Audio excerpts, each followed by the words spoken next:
Hi, my name's Laura Young. I am an antique dealer here in Austin, and this is a story about how I broke the internet a little bit in 2022.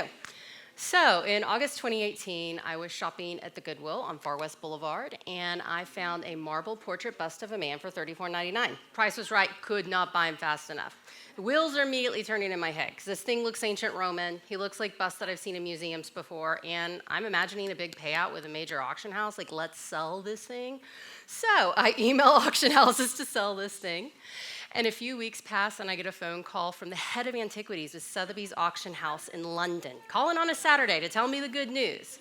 The bust is definitely ancient Roman, like I thought, so I was right, around 2,000 years old. And the bad news, one of their researchers found photos of my bust online cataloged in the Bavarian State Antiquities collection. The last photo of the bust was taken in Germany in 1933. So he's like, yeah, there's probably a good chance it's stolen. He said, usually in situations like this, you help arrange for the item to be returned. There might be a little reward or a finder's fee, no harm, no foul. He gives me an idea of who I need to start emailing in Germany, and we get off the phone. So I email the Germans, and on the Texas side, I email the classics and art history departments at the University of Texas here in Austin to let them know, hey, I found this thing, y'all might want to see it. They definitely wanted to see it, and he blew their minds. And their excitement is making me realize, okay, maybe this is kind of a big deal. Meanwhile, it took 6 weeks to hear back from the Germans, and big shocker, of course, it's stolen, duh. So it had originally been purchased by King Ludwig I of Bavaria by 1833 and was housed in the Pompeianum, a replica Pompeii villa in Aschaffenburg, Germany, with the rest of King Ludwig's Roman treasures, safe and sound until World War II. Aschaffenburg was heavily bombed by Allied forces in 1945. There was the Battle of Aschaffenburg. The Pompeianum was damaged in bombing, and the bust went missing after that. It almost certainly was stolen by an American soldier, brought back here, hidden away in a house for 70 plus years. People eventually go to heaven, houses get cleared out, things get donated to Goodwill. I unwittingly buy them. I had not signed up for this when I went thrifting that day, and also the Germans would like their looted art treasure back. Thank you very much. So I'm like, okay, I think I might need an attorney. And the UT faculty helped me get in touch with Layla Amina Dole out in New York City. She does cultural heritage law. She is incredible, and she agrees to take on my little case while helping more important clients of hers, like the governments of Italy and Greece. And I have a vision for the bust. The entire story is so crazy. Royal provenance, the way he went missing, the way he was found, he hasn't been seen for decades. I think under the circumstances, a museum loan in Texas is a great idea before he goes back to Germany.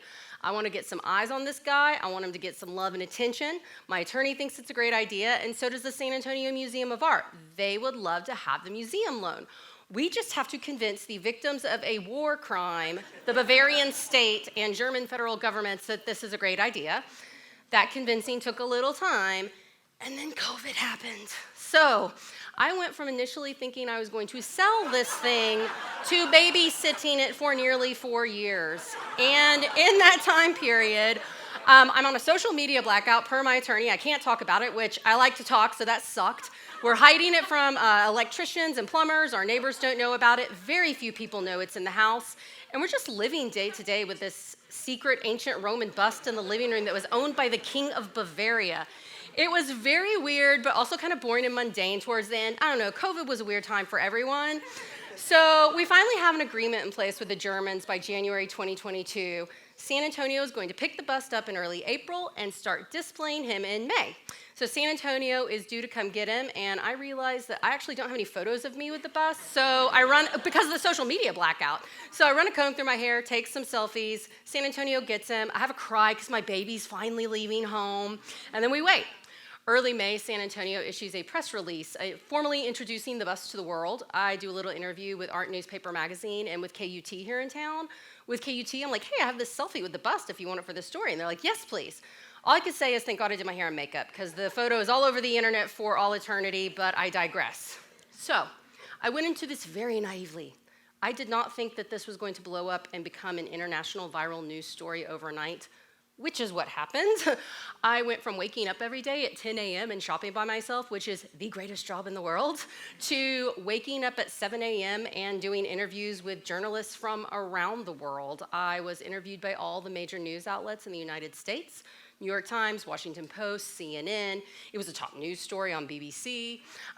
With the Washington Post reporter, we had a really long chat over the phone, and at one point I got a little emotional, had a bit of a crying jag. It was very embarrassing.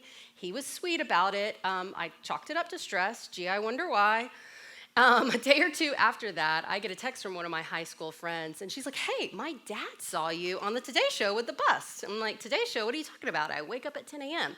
So yeah, I didn't know that all of the national morning talk shows that I don't watch were covering the Roman bust story.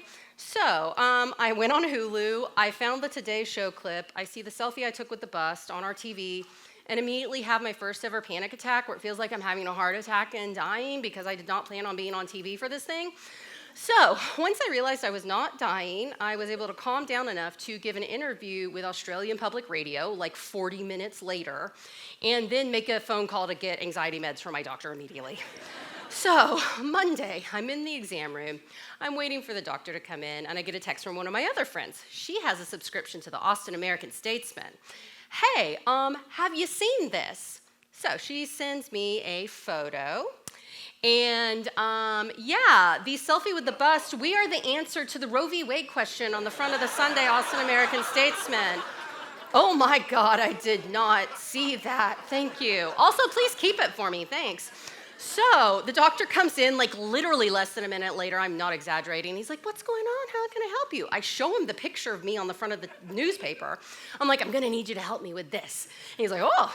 So I explain like this crazy news story that's like snowballing in my frustration and anxiety and crying and whatnot.